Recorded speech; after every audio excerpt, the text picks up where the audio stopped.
This is how to make coconut El Reuteri yogurt. Now, this is going to be my personal recipe, my personal technique. If you'd like to learn more about the reasons why I have this recipe that I've developed, please reference this video where I talk about El Reuteri and its preferred metabolites, its preferred sugars, and that will explain why I'm not using inulin, for example. Alternatively, if you want to learn about how to make El Reuteri yogurt from a dairy milk-based recipe, please watch this tutorial.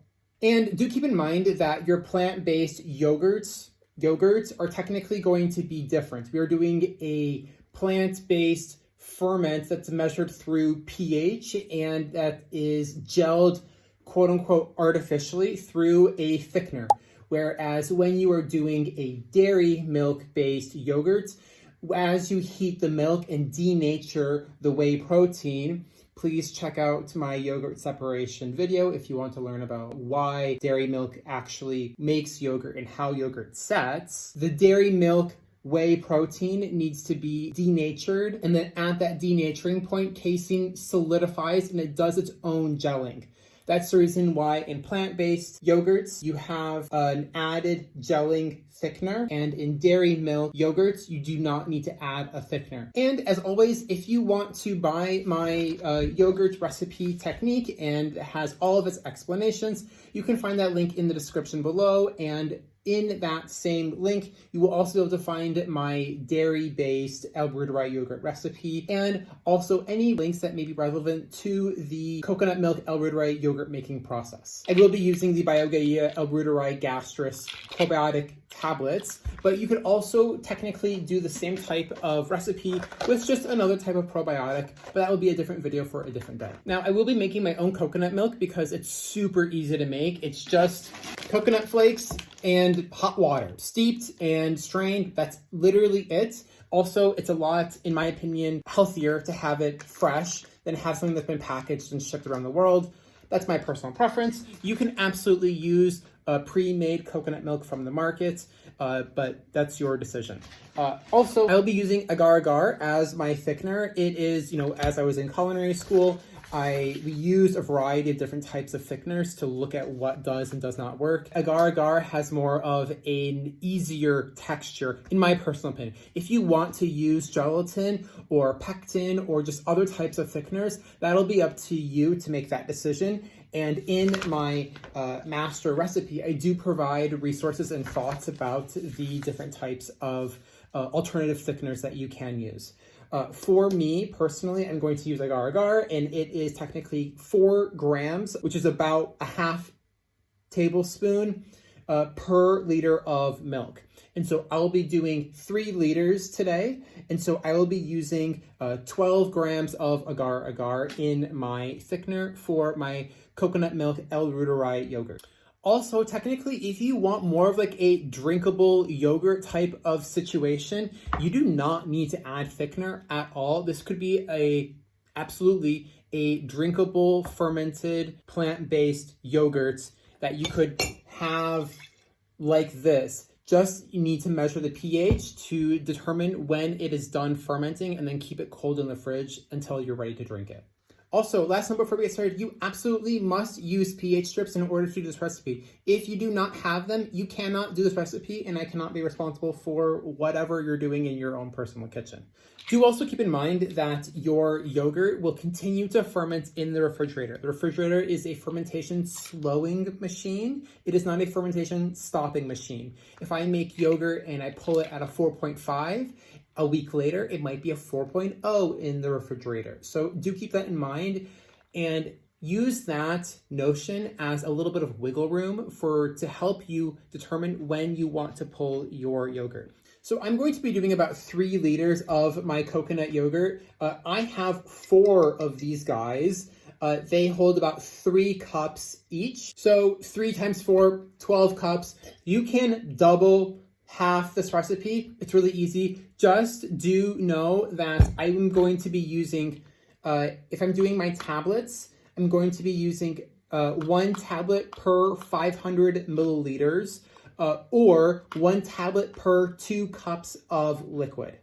All right, so when I'm making coconut yogurt or any other type of like plant-based yogurt, milk type of situation, what I'll do is I will add in all of the water that I want to all of the jars that I have. And so I have these 4 jars. I'm just going to, and this is just tap water. This is not, you can use filtered water if you like. Honestly, not that big of a deal. We're going to be boiling it anyway, and let's make an easy recipe. So I'm going to pour all of these in, and then in order to make coconut milk, I'm going to then take 2 of these jars and fill them with the same amount of coconut flakes. And these are the coconut flakes that I will be using. Now, generally, when you're making like any type of like plant-based milk that is going to be strained, of course, you're going to want to have at least double the amount of water that you do volume-wise to the amount of plant matter that you have, whether this be like rice or, you know, like shredded almonds or anything else. You're going to want to have double the water or half of the plant matter. Now, the technicality behind this recipe, and if you're wanting to do this recipe as is, just follow the instructions. But if you're doing a different thickener, you will have to adapt your thickener to your water heating phase as to whatever works best for you.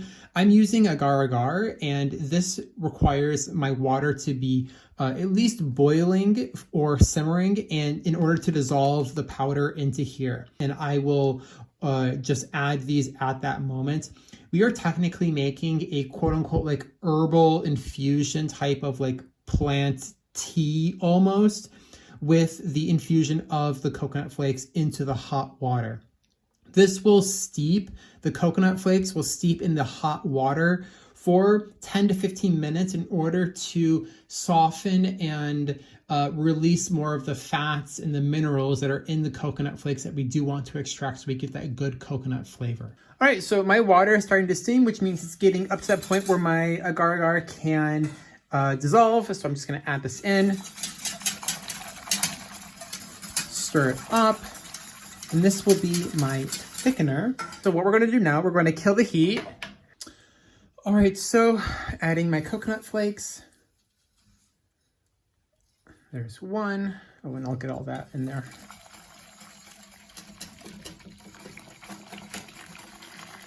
This is also a very easy how to make a coconut milk recipe. Oh my goodness, that's so much coconut. All right, so for sake of continuity, this is the type of aspect that I'm getting out of my coconut milk, just to give you a visual of what the texture is doing. This is, honestly, as I pull my whisk through this is thick. So there's quite a lot of coconut flakes in here. And what we're doing with the hot liquid is we are softening these flakes, and they are releasing their minerals. All of their water-soluble compounds are being released into the water. And also, we are going to soften the fats so that they're not so saturated and rigid. And when these fats are saturated and hot, they will be able to pass through a sieve, colander, cheesecloth a lot easier. Try to push, hard refrigerator butter through a cheesecloth, it won't go. Try to push, but you will be able to get melted butter through a cheesecloth. And so keep that type of concept in mind. Or even, like if I were to try to push coconut oil through a cheesecloth, it won't go. But if I melt this down, it would drip through. And so this is the kind of concept that you're wanting to keep in mind, is that we're extracting, yes, the water-soluble compounds here, but we're also making the fat fluid enough so that it can pass through a nice, easy cheesecloth. Also, and so how about I will put my ladle in here to give you also another kind of visual. Chunky, yeah, very fluid. Also, let this sit for 10 to 15 minutes so that it can melt. All right, so some of you may be thinking, but Matt, there's a lot of coconut flakes in here. Do I really need to strain all of this out? This feels wasteful. You can strain this out First of all, if you want to make coconut yogurt with your flakes in here, I honestly don't recommend it because your flakes are going to be fibrous and your yogurt is not going to taste good. It's just not going to taste good. Full stop.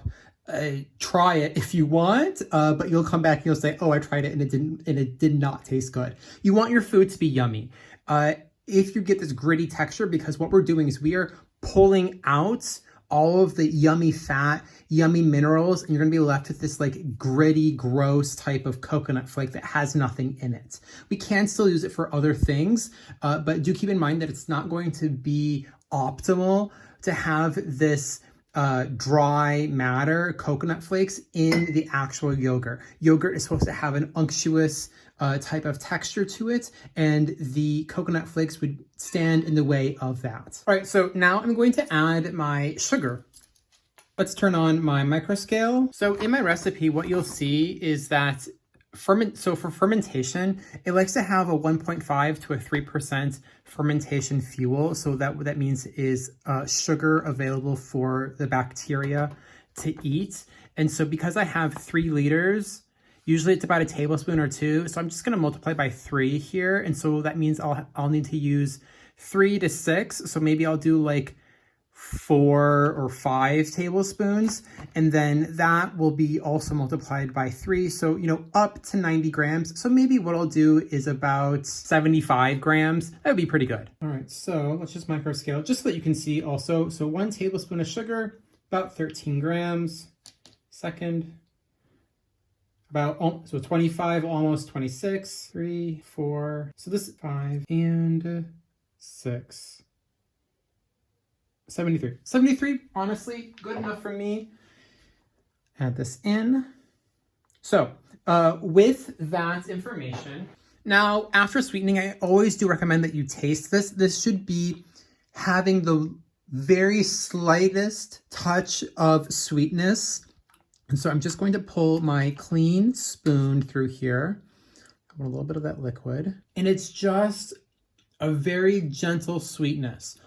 And so that means that I'm at a good point here, and this can be a parameter for you to keep in mind as you make future batches for the sweetness factor and how it influences your fermentation. Of course, as we inoculate, also I'll be inoculating with some actual yogurt as well.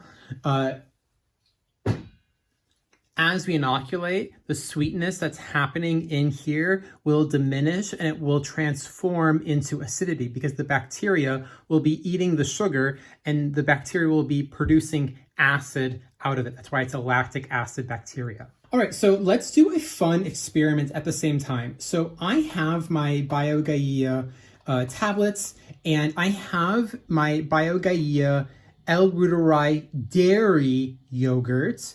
So the bacteria in here ate the lactose to make my yogurt, and I'm interested to see if these bacteria will do well eating. Usually, and so in my opinion, any bacteria usually eats white sugar very easily, and since that was our sweetening agent, our fermentation tool here, I think that my dairy BioGaia L-Reuteri yogurt should also be successful in this fermentation. And so, why not 2 birds, 1 stone, 1 video, see if this actually works. And so in these, I have 3 neutral jars, and then I have a nice Le Parfait jar here, and I have another Le Parfait jar here. And so what I'm going to do is I'll skim off a top layer here because these bacteria top layer oxygenated, maybe not the best quality. I'll dig down.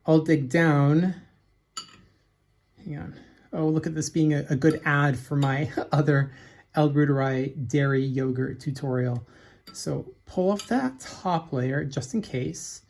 And so then what I'm going to do is let's grab like a really nice big, oh guys, look at that. Look, really nice spoonful. Hang on, let's do maybe a second one. And then I'm just going to coat the sides. I will strain this and I'll pour off a section into here so that we'll see if this experiment works as well, just to give you more adaptability to how you're having your L-Reuteri capsules.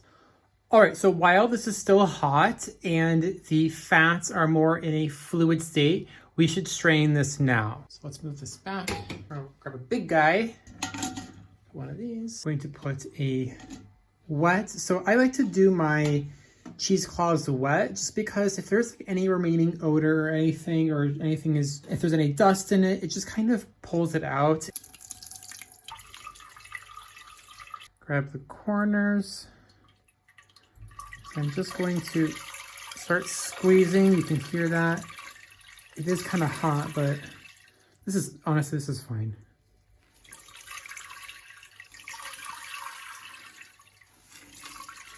Now, if you do squeeze it, the interesting thing is that you're able to feel that slick fat that's been melted on your hands. So you'll be able to know if you are successful in getting the fat out of the coconut flakes.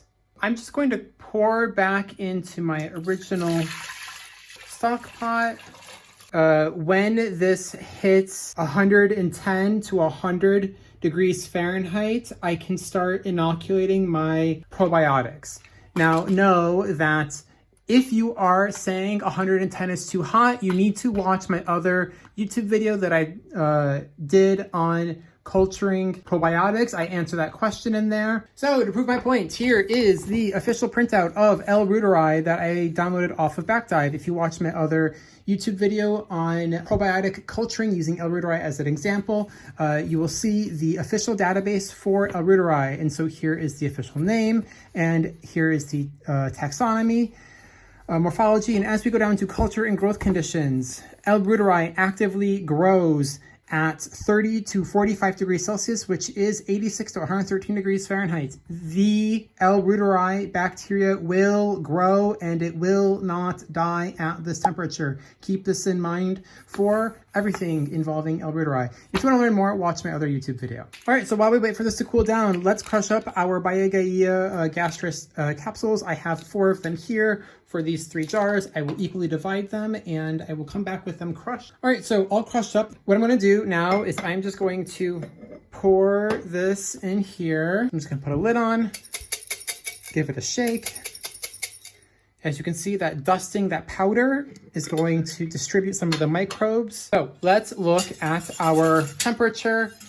Of course, when it touches the bottom, you're gonna get a false reading because the pan will be hotter than the actual liquid. It looks like we are at about 110 degrees Fahrenheit. I'm good to go. As I start pouring, this will cool it down faster. And so this is the perfect time to actually start pouring and distributing. All right, so I am going to just pour a little bit in here. And all I'm really doing here is I'm just trying to spread this bacteria as much as possible into my culture. And so now I need to make sure, so here's my probiotic rich slurry. This I need to pour into here first so that my experiment works. This looks like a yummy treat for me. Oh, that tastes good. Okay, so pouring this in. That's about right. I'm gonna put a lid on. Okay, so now, let's pour this back in here, and we will stir and distribute. All right, so let's be honest and transparent. The amount of liquid that's still in here, these coconut flakes are still hot and saturated with water, so I have technically less. Maybe you want to do more to account for the amount of liquid that's still being trapped here. If not, I can just squeeze this and try to get more liquid out. But you will maybe want to be mindful of that. I overlooked that in my start and I completely forgot, but you know, hey, that's life. All right, so this is technically an easy fix, but I do think it is important to mention. What I'm going to do is I'm just going to replace this with a smaller bottle, and hopefully that will make up the difference. The reason why I wouldn't want to ferment it in this bottle is because my bacteria prefer anaerobic environments. And so if I were to ferment it with just this amount of yogurt, this is too much air, and that would not be a preferable environment for my L. reuteri yogurt to ferment in. All right, so before we get these in the oven with my warm water bath, if you know my channel, you're familiar with this, let's test the pH. All right, so we're gonna use this right here as our main determining factor. Maybe we're at about a 5 already. All right, so let's measure the temperature of our water bath. And if you remember our documents from earlier, 86 to 113 degrees Fahrenheit, 30 to 45 degrees Celsius. I am at about, 103, 102. And so 86 to 113, I'm right in the middle. This is perfect. And so this will go into my oven, which is a heat retaining machine, your oven. Light on, oven closed, and I will check the temperature of this water bath every 6, 8, 10 hours just to make sure that it's staying hot enough. Also, it's about 2 p.m. right now, and what I'll do is before I go to bed, I'll measure the pH again just to see where I'm at before going to bed. With it being 2, let's say I go to bed at if I check this at 11 p.m., maybe this will be down to a 4.5, which would actually be pretty okay, but we will see how long this takes to actually acidify. If it's not acid enough, after 12 hours, I'll go to bed, and then by the time I wake up, it should be good to go. All right, so it's about midnight, and my water is about 90 degrees Fahrenheit, and so I'm going to just add in a little bit more hot water than go to bed, and I'm going to test the pH of one of my yogurts. All right, so it's only technically been about 10 hours, so I have no idea what I'm going to be expecting here. Let's tip this. Oh, ooh, man, that's set. Okay. Let's do a pH reading. I have no idea what to expect once again. Oh. Okay. Oh, that smells good. Oh. So that is clearly different from last time. Maybe we're at a 4.5.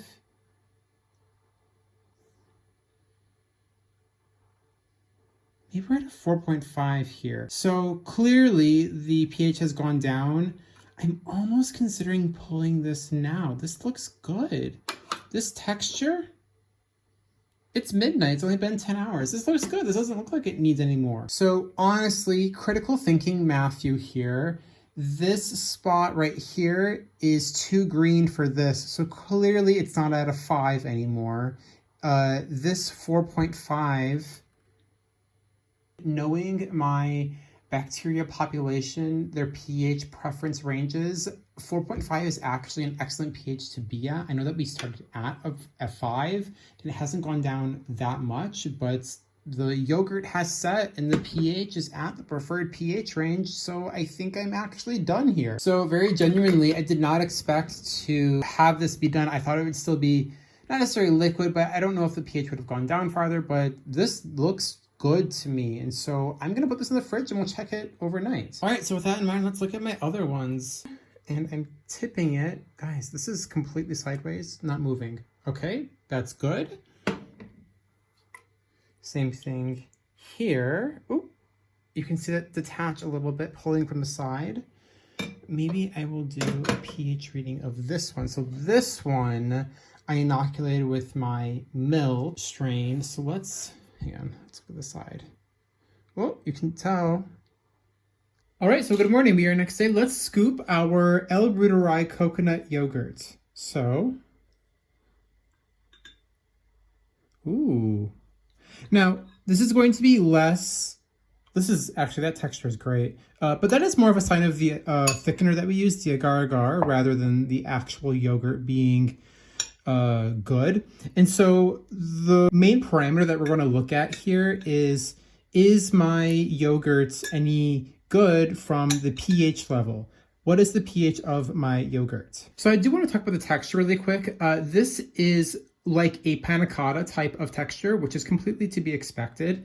And so if you don't like this kind of jello-y type of texture, you just have to add less. You could cut this in half for the recommendation to get a more smooth texture, or otherwise you can just bring a whisk to this whole thing and just beat the whole thing up until it has a smoother consistency. Honestly, I probably used too much agar-agar. And I would reduce my agar-agar by half next time, but that's just recipe development. There's no problem. In any case, this did work because I don't have any mold, and the flavor is pretty good. So as we can see, this texture is much nicer and a lot more scoopable. I do want to say though, if you are interested in having a different type of texture, note that usually coconut milks are going to have guar gum in them, and that will give you more silky texture if you're interested in that. But this is to be expected with coconut yogurt. Plant-based yogurts are not like actual real yogurts that holds like this. So do keep that in mind. Let's test the pH. So clearly we're not at a 5. I would say we are at a 4.5. So the fact that we have gone down from a 5 to a 4.5 does mean that the cultures are active in our coconut El Bruderai yogurt. All right, so next, let's check out our El Bruderai dairy yogurt to see if it's successfully fermented into my coconut milk. And what we will be looking at, so one thing that's interesting is that I do have this kind of section here, and I'm not sure what that is. But we are going to dig down deep and check that out. All right, so it looks like this did work. Same thing, it has a panna cotta thick-like texture to it. And now let's test the pH again. So going down deep, looks like we are still at a 4.5. This is similar because that is not right at a 5.0. That is more 4.5, maybe even farther down. This section does get weird though. So I would say this is still at a 4.5, so this is still a success. Now, I do think that what I'd like to try next is doing my coconut yogurt, but without a thickener, just to give a maybe brief overview of how this could be without a thickener and without this jello-like texture. I know that the plant-based community may be more familiar with this and might be more accepting of this type of texture. Now, something that I think that we should be mindful of is that mold does grow in high moisture environments, just like any other type of, so mold or mushroom. These are high damp loving environments. Because the water level of this is so high, because, I did use water, if I'm wanting to keep this in my fridge for longer, if I'm wanting to make sure that this has better longevity, what I think would be a good idea would be to, strain this again. And so how about I mix up my yogurt and I strain it just to see if it helps with the texture of what I am working with. Reuteri coconut yogurt. And see that texture, it looks pretty okay, to be honest. I do like that. I don't think it looks horrible. But let's see what this does. Maybe we'll get a more smooth coconut yogurt texture that we'll like more. Now, if you are interested in a El Bruderai coconut milk yogurt that does not have a thickener in it, let me know in the comment section below, and I will see about doing another version of this video, shorter of course, but that just shows the result of how this would look like without a thickener in it. All right, so here's the texture of what we're looking at, and honestly, this looks so much better. So what I'm going to do is I'm just going to transfer this back into my main jar. By straining the liquid out, there will be less chance for the molding and the spoiling will go much slower. Also, do know, just a word on spoilage. Spoilage happens in untouched damp conditions, and so if you can't necessarily get to your El Bruderai yogurt, you should just go in and stir it at least, because that's how mold spores develop. Is if you don't touch it for long enough, and it has the spores have a liquid to feed on, they are going to create a mold. And so what I'm going to do is I'm just going to continue. That's what I do have. There's the liquid that I pulled out. So I'm just going to do this with the rest of my yogurts.